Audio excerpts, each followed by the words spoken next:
तो कहानी की शुरुआत होते हुए हमें एक आदमी को दिखाया जाता है जिसका नाम हम डॉक्टर जोसेफ जान पाते हैं और ये एक तरह का साइकोपैथिक सर्जन होता है। यहाँ पर हम देखते हैं कि उसके एक पास एक फोटो होती है जिसमें दो डॉग्स होते हैं जिनके अगवाड़े और पिछवाड़े दोनों एक दूसरे से जुड़े होते हैं और इस फोटो को देखकर इस वक्त ये डॉक्टर रो रहा होता है। अब इसके बाद अगले सीन में हमें दो लड़कियों को दिखाया जाता है एक होटल में जिनका नाम हम जेनी और लेंसी जान पाते हैं। हम जान पाते हैं कि ये दोनों लड़कियां यहाँ जर्मनी में घूमने के लिए आई थी। अब अगले सीन में हम देखते हैं कि वो दोनों लड़कियां कहीं जा रही होती हैं, तभी रास्ते में उनकी कार का टायर पंक्चर हो जाता है, जिसके बाद बाहर आने के बाद वो लोग अपनी कंपनी रेंट ली हुई कार के ऑफिस में फोन लगाती हैं, लेकिन इनके फोन में सिग्नल न होने की वजह से कॉल कनेक्ट नहीं हो पाती। अब अगले सीन में हम देखते हैं कि वहां पर एक आदमी आता है गाड़ी लेकर, लेकिन उसे इंग्लिश बोलनी नहीं आती थी। अब जब वो उन लड़कियों से बात करता है तो वो जर्मनी लैंग्वेज में उन लड़कियों को गालियां भी देता है और जब उसकी बातों को ये लोग ट्रांसलेट करते हैं तब इन्हें पता चलता है कि वो आदमी इनकी मदद नहीं करने आया बल्कि इनकी लेने आया है, जिसके बदले में ये लड़की अपनी कार का शीशा लॉक कर लेती है, जिसके बाद वो आदमी भी वहां से चला जाता है। अब काफी लंबे टाइम तक कार में रहने के बाद ये लड़कियां मदद के लिए बाहर निकल आती हैं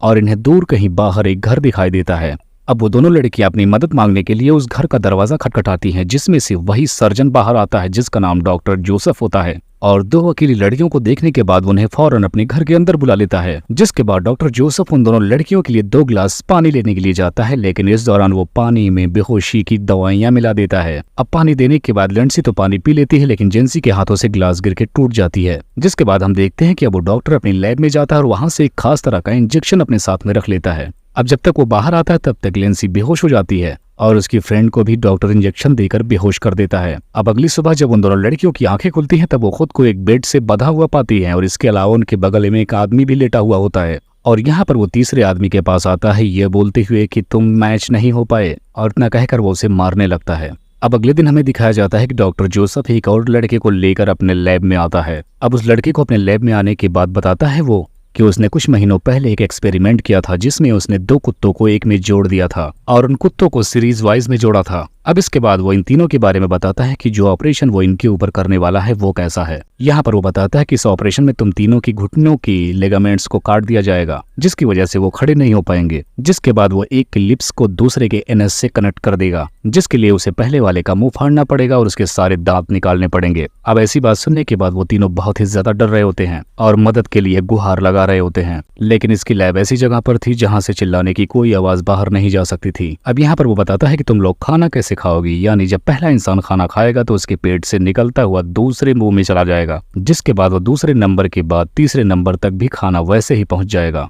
जिससे वो बन जाएंगे ह्यूमन सेंटीपीड। लेकिन लेंसी इसी दौरान कैसे भी करके अपने हाथों को खोल लेती है, लेकिन इस दौरान उसका हाथ काफी ज्यादा जख्मी हो जाता है जिसकी वजह से काफी ब्लड निकल जाता है, जिसके बाद वो डॉक्टर के लैब से भागती हुई एक रूम तक पहुंच जाती है, जिसके बाद वो रूम में जाकर खुद को लॉक कर लेती है, लेकिन तब तक डॉक्टर रूम के पीछे वाली विंडो से अंदर आ जाता है, लेकिन लिंसी वहां से भागती हुई उसके इंडोर कूल में चली जाती है। यहाँ पर डॉक्टर लिंसी को बताता है कि तुम मेरे प्रोजेक्ट की मिडिल पार्ट होगी, यानी पूरे प्रोजेक्ट की, क्योंकि तुमने भागने का ट्राई किया है। यहाँ पर डॉक्टर बताता है कि तुम जब बीच में रहोगे तो सबसे ज्यादा तकलीफ तुम्हें ही होगी, क्योंकि तुम्हारा मुंह भी फाड़ा जाएगा और एनएस में भी किसी के मुंह को लगा दिया जाएगा। अब इतनी बार सुनने के बाद लेंसी वहां से बचकर जेंसी को बचाने के लिए भागती है। अब जैसे तैसे कर वो जेनी को बाहर ले आती है, लेकिन इतने में उनके पीछे से चुपके से डॉक्टर आकर उन दोनों को बेहोश कर देता है और वापस अपने लैब में लेकर चला जाता है, जिसके बाद वो इनका ऑपरेशन स्टार्ट कर देता है। यहाँ पर हम देखते हैं कि सबसे पहले वो लिंसी के मुंह को फाड़ कर उसके दांतों को निकाल देता है और उस लड़के के एनएस को काट देता है। अब कुछ टाइम बाद हमें दिखाया जाता है कि वो तीनों इंसान एक दूसरे से जुड़ चुके थे।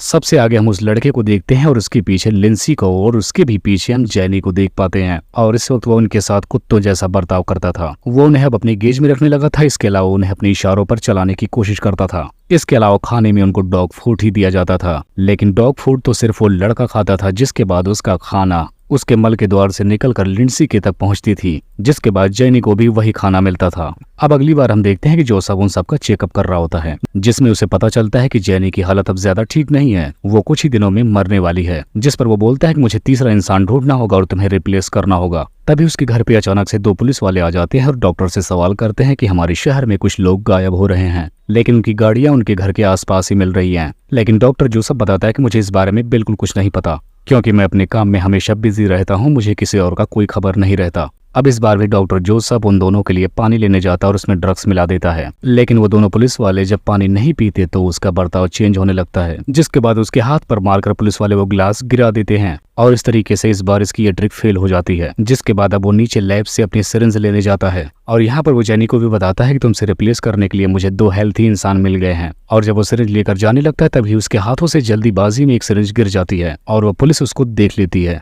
लेकिन वो बात पलटकर बोल देता है कि ये इंसुलिन है क्योंकि मुझे डायबिटीज है। लेकिन अब इन पुलिस वालों को यहाँ पर कुछ सही नहीं लग रहा था। उन्हें वहाँ पर पड़ा एक गैस दिख जाता है, जिसके बाद वो पूछते हैं कि नीचे तुम्हारे लैब में क्या है, लेकिन ये डॉक्टर यहाँ पर इन्हें कुछ भी नहीं बताता और बोलता है तुम पहले जाकर सर्च वारंट लेकर आओ। जिसके बाद वो दोनों पुलिस वाले सर्च वारंट लेने के लिए चले जाते हैं, लेकिन इतने में ही जब डॉक्टर जोसेफ आकर नीचे देखता है तो वो तीनों गायब थे और जब वो लैब के अंदर घुसता है उतने में ही वो तीनों उस पर हमला कर देते हैं। जिसके बाद वो लड़का उसके पैर में मारता है और उसके मारकर घुटने भी तोड़ देता है और उसकी गर्दन वहीं पर काटकर वहां से भागने लगता है। लेकिन यहाँ पर इन तीनों के लिए यहाँ से भाग निकलना इतना आसान नहीं था, क्योंकि यहाँ पर ऊंची सीढ़ियां भी थी जिन पर चढ़ के निकलना उन तीनों के लिए बहुत मुश्किल का काम था। लेकिन ये तीनों जैसे तैसे करके वहां तक चढ़ जाते हैं और लिंडसे उस लड़के को इशारे कर करके उसे उस रूम तक लेकर जाती है जिसकी विंडो डॉक्टर जोसेफ ने तोड़ दी थी। लेकिन तब तक इनके पीछे से डॉक्टर जोसेफ भी रेंगते हुए आ जाता है, लेकिन यहाँ पर अब इस लड़के से और नहीं सहा जाता, जिसके बाद वहां से एक ग्लास उठाकर अपना गर्दन काट लेता है और इतने में वो दोनों पुलिस वाले भी सर्च वारंट लेकर वहां वापस आ जाते हैं। और जब वो अंदर घुसते हैं तो उन्हें वहां पर डॉक्टर जोसेफ नहीं दिखता, जो कि नीचे जाकर अपने पूल में बैठ गया था। इधर हम देखते हैं कि एक पुलिस वाले ने वो पानी पी लिया था जिसकी वजह से उसे बेहोशी आने लगती है, जिसके बाद वो पूल की साइड जाने लगता है। इतने में एक पुलिस वाले को गोली चलने की आवाज आती है, जिसके बाद वो फौरन ऊपर की तरफ जाता है जहां पर उसे वो तीनों लोग भी मिल जाते हैं। जिसके बाद वो फौरन पूल की तरफ जाता है और वहां पर लेकिन डॉक्टर जोसेफ गन लेकर बैठा होता है, जिसके बाद वो पुलिस वाले के ऊपर भी गोली चला देता है। लेकिन यहाँ पर रिटर्न में वो दूसरा पुलिस वाला भी डॉक्टर जोसेफ पर गोली चला देता है और गोली जाकर सीधा डॉक्टर जोसेफ के सर में लगती है, जिसकी वजह से वो वहीं पर मर जाता है।